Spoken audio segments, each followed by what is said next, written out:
Hi, this is Marshall Jones, and this is a video in my series on best practices in online teaching. We're going to be looking today at tips for teaching an asynchronous class, or a class that happens where the students are not participating on the same day at the same time. Before we get to my tips, the first thing I want to remind you is what Robert Mager said. And Robert Mager said, if teaching was telling, we'd all be so smart we wouldn't know what to do.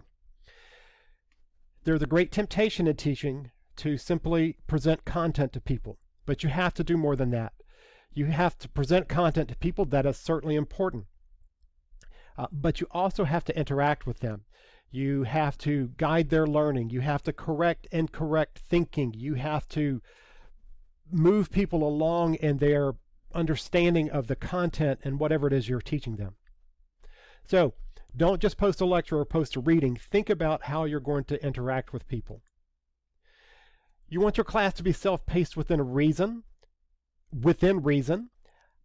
I like to open my class up, have it developed and open the entire class on the first day of class so that my students can see the class and prepare for it for the rest of the semester. There are people who will release a semester or release a module week by week.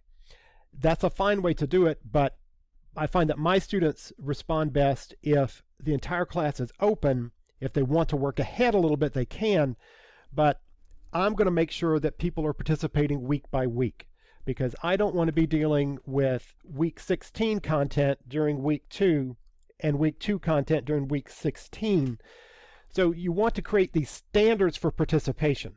So the goal is interaction and engagement, or what's referred to in online teaching as presence.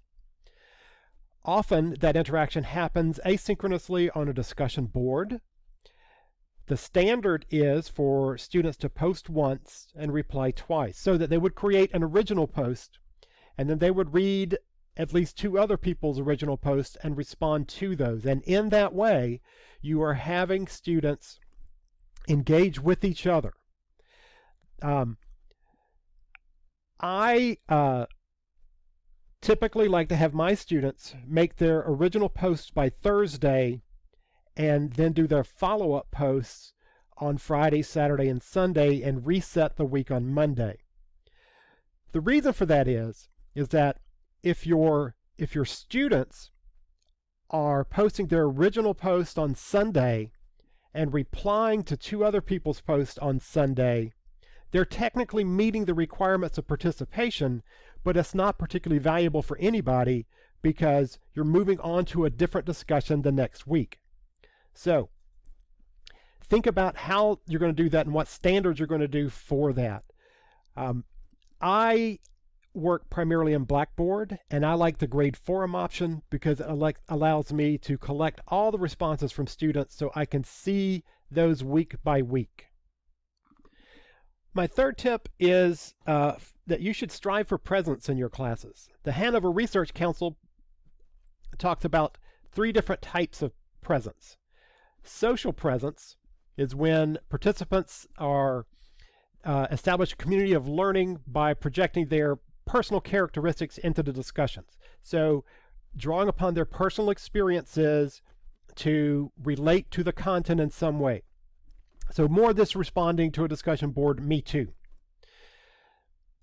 Then there's cognitive presence, and that's the extent to which the teacher and the students are able to develop original ideas based on sustained discourse within the course. So we often talk about graduate students creating new knowledge, and if you think about face-to-face discussions, they often do that. They often generate new knowledge because of the give and take that happens. And so you're looking to do that within an online class as well. And that is leads us to the third area of presence, which is teaching presence. And that is when you, as a teacher, are directing those social and cognitive presence into meaningful educational experiences. So put another way, this isn't a correspondence course. What you want is you want a class that's dynamic that is active, where people are participating on a regular basis. Because in order to get something out of a class, you really need to put something into the class. You want to put your online class on your calendar. If the same way that you would put a face-to-face class in your calendar, so that if you teach face-to-face Tuesdays and Thursdays at 11 a.m., that time is encumbered. You don't book anything else for that time. You want to do that for your online classes as well, because if you don't do that, then you're going to find yourself, particularly when you're new to online teaching, you're going to find yourself letting it slip. But if you put these things on your calendar and you make it a regular part of your week, a regular part of your day, then you're going to be able to keep up with the discussions, you're going to be able to provide the feedback, and you're going to be able to create that kind of dynamic interaction that you're looking for. But if you're only logging in once a week, then you're going to miss a whole lot. So you really ought to shoot for about an hour a day in your online class. You want your students to know that you're still there, that you're a part of the class. So you want to communicate with them a lot. But I will tell you, the thing about an online class is that the typing will devastate you. If you're teaching an asynchronous class, then the vast majority of all your communication is going to be done through a keyboard. So, but you're going to want to communicate through emails, through announcements, through your discussion forums, possibly through synchronous discussions using a tool like Zoom or Adobe Connect or Blackboard Collaborate. I'm a big fan of using dictation software. Google Docs has a very nice speech-to-text feature that I am a big fan of.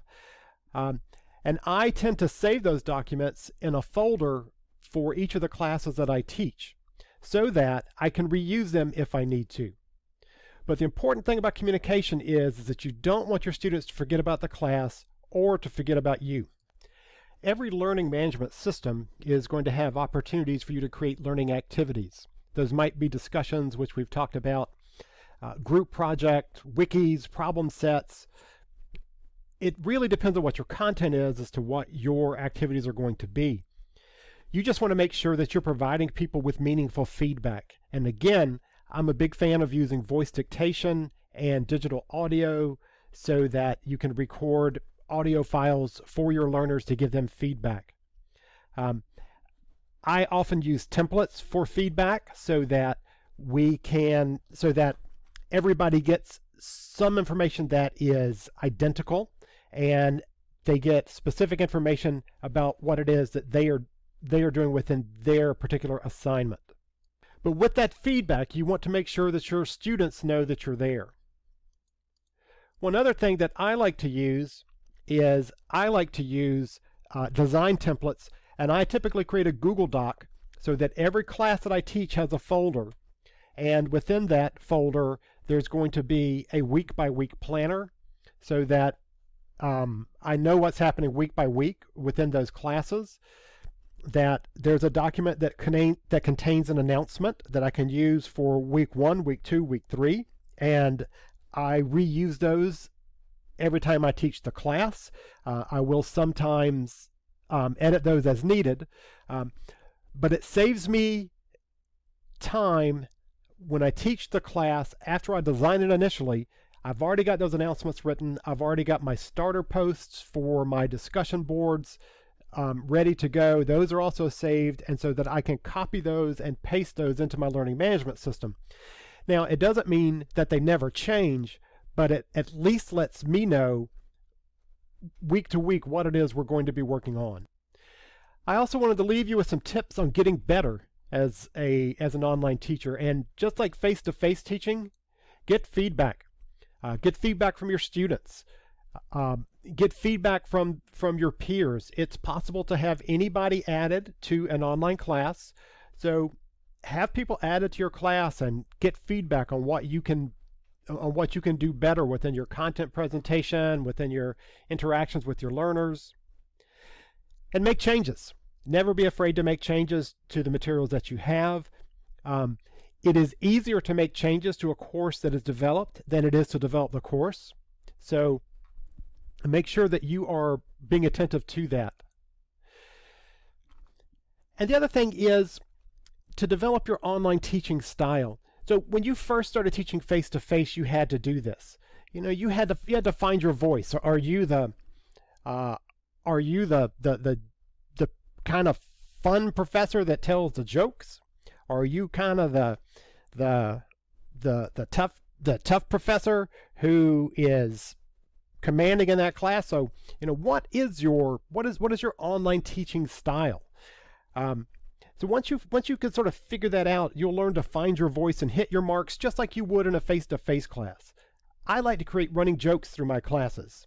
I like to put Easter eggs in documents so that, like in the syllabus, it might say something like, if you actually read this section of the syllabus, tell me in your first post what your favorite ice cream flavor is.